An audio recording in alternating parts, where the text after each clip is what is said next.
ఏకాంబరమే తీసుకుందాం. ఈ ఏకాంబరం గారికి 125 ర్యాంక్, చిత్తూరు జిల్లా. ఈయనకి కాల్ లెటర్ మనం పంపించాం, అది వాస్తవమే. ఇలాగే కొంతమందికి కూడా పంపించాం. కానీ ఈ ఎగ్జాంపుల్ తీసుకొని, ఎందుకంటే అందరికీ ఏకాంబరం గురించి ఆల్రెడీ మనం మాట్లాడాం కాబట్టి same example I would like to explain again. ఏకాంబరంలో ఏం జరిగింది, ఈయన బీసీడీ 125 ర్యాంక్ వచ్చింది. బీసీడీ కేటగిరీలో 7 పోస్టులు ఉంటే 5 పోస్టులు కూడా మెరిట్ ప్రకారం 116 ర్యాంక్ వరకు వచ్చేసింది. ఈయన నెక్స్ట్ 125 ర్యాంక్ కాబట్టి ఎక్స్పెక్ట్ చేయడంలో తప్పులేదు. కానీ ఏం జరిగింది, ఇద్దరు ఫిజికలీ హ్యాండిక్యాప్డ్ కోటా వాళ్ళు బీసీడీలోనే అక్కడికి వచ్చి కూర్చున్నారు. వీళ్ళు ఎందుకు వచ్చారు అనే దాని గురించి let us understand.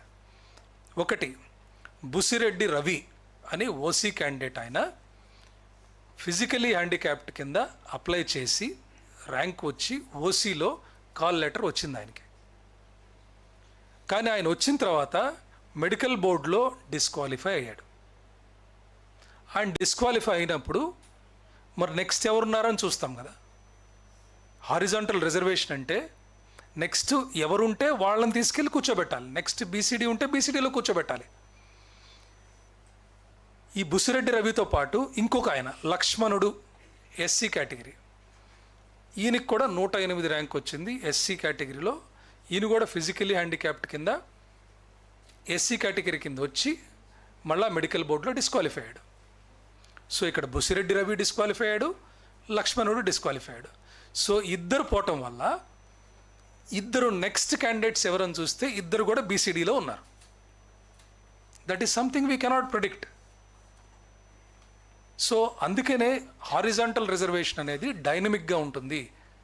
We cannot say certificate verification పిలిచినప్పుడు వాళ్ళకి ఖచ్చితంగా సెలెక్షన్ అవుతుంది అని చెప్పలేము. కాబట్టే చాలా క్లియర్గా ముందుగానే కాల్ లెటర్లో call is for calling candidate for verification, ఇది పిలిచినంత మాత్రాన రాదు అనేది చాలా క్లియర్గా మనం బోల్డ్ లెటర్స్లో పెట్టాం. కాబట్టి మరొక్కసారి అందరికీ ఈ పాయింట్ని I would like to explain.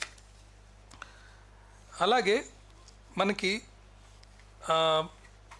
ఎవరికి ఏ ఇష్యూ వచ్చినా కూడా గ్రీవెన్స్ అనేది మనం పెట్టాం. 3 లెవెల్స్ ఆఫ్ గ్రీవెన్స్ చెప్పాం. డిస్ట్రిక్ట్ లెవెల్లో, అలాగే స్టేట్ లెవెల్లో కమిటీ, ఫైనల్ గ్రీవెన్స్ వచ్చి commissioner of school education. So 3 లెవెల్స్లో మనం ఇదివరకే చెప్పాను, చాలా 33,000 వచ్చినాయి గ్రీవెన్సెస్. అందరికి ఎక్స్ప్లెయిన్ చేసుకుంటూ వెళ్ళాము. ఎక్కడ కూడా ట్రాన్స్పరెన్సీ, ఎక్కడ కూడా వైలేషన్స్ ఎక్కడ లేదు. అలాగే ఇందాక చెప్పినట్టు there is no scope for any leak in this TCS ION system. Upload చేసేదేమో dedicated permanent employees, password protected systems ఉన్నాయి. అలాగే టీసీఎస్ దాంట్లో జంబుల్డ్ క్వశ్చన్స్ వస్తాయి, ఒక్కొక్కరికి డిఫరెంట్ జంబుల్ అయి వస్తాయి. సిస్టంలో ఎన్క్రిప్షన్ ఉంటుంది, డీక్రిప్షన్ ఉంటుంది. It's full proof security mechanisms ఉంటాయి. ఎంటైర్ కంట్రీ ఇంక్లూడింగ్ కోర్ట్స్, మన ఓన్ హైకోర్ట్ కూడా ఇదే సిస్టంలో రిక్రూట్మెంట్ కూడా చేశారు. So there is no scope for any leak anywhere. అలాగే grievance, in spite of all these things, ఎవరినక గ్రీవెన్సెస్ ఉన్నా కూడా మనం 3 లెవెల్స్లో గ్రీవెన్స్ చాలా క్లియర్గా మనం కండక్ట్ చేశాం. కొంతమంది అయినా కూడా కోర్ట్స్కి వెళ్ళారు. కోర్ట్స్కి వెళ్తే మనం కోర్ట్స్కి మన వాదన మనం వినిపించాం. బట్ కోర్ట్స్ ఎక్కడ కూడా ఆపలేదు, because we followed rules everywhere, from reservations to selections కానివ్వండి, ఎవ్రీథింగ్.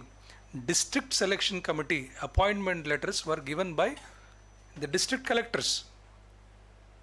మనం ఏదైతే ఆన్లైన్ ప్లాట్ఫామ్ పెట్టామో this is meant for more transparency. క్యాండిడేట్కి తను అప్లై చేసిన లాగిన్లో వెబ్సైట్ ఏదైతే ఉందో దాంట్లోనే మొత్తం అన్ని పబ్లిష్ చేస్తూ ఉన్నాం. సో అతను ఒకవేళ అతనికి రాకపోతే ఏకాంబరం లాంటి దాంట్లో గ్రీవెన్స్ సెల్స్ ఉన్నాయి, ఎక్స్ప్లెయిన్ చేశారు ఆయనకి, ఇది కారణం. హారిజాంటల్ సిస్టంలోనే అది. It's a very dynamic thing. ఆ డైనమిక్ థీమ్లో ఫిక్స్ చేసి ఇదే ఇవ్వటం అనేది పాత పద్ధతి, అది వర్టికల్ రిజర్వేషన్ అంటాం. కాబట్టి that is why I want to reiterate again that హారిజాంటల్లో కొంతమందికి కాల్ లెటర్స్ 1:1లో వచ్చినా కూడా సెలెక్ట్ కాకపోవటానికి కారణం ఇది. అలాగే there is no rejection list. Rejection list అనేది పెట్టలేదండి.